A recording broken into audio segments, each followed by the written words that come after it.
just look at it with lots of radical joy, political joy, to see that how are they losing in every place and they have nothing to say. They're very distracted.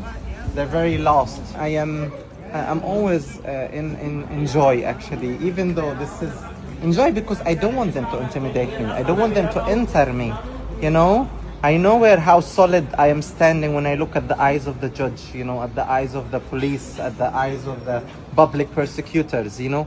They know themselves when they look at my eyes that I'm standing rooted.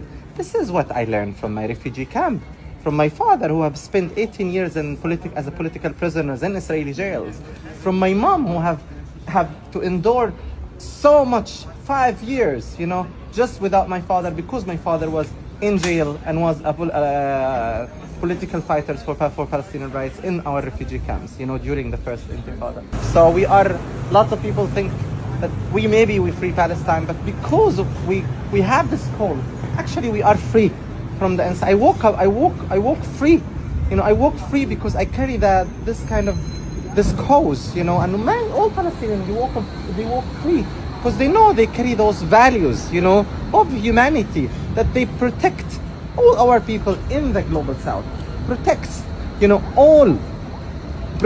all our human value. What those imperialists do and what those white supremacists and political elite actually doing to our people in the global south, why those people should be selectively be Obermenschen and get used to Obermenschen, to being an Obermenschen, okay?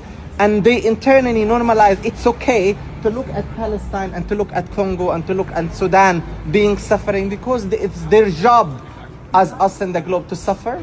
Our job is to accept the exploitation of our economy, of our gas, of our lives. So, no, we have the privilege to just be to be helpless, you know, to be feel like useless. You know, we don't have this privilege. The only privilege we have is to fight, is to resist, you know, is to continue being free of your nationalism and full with your humanity.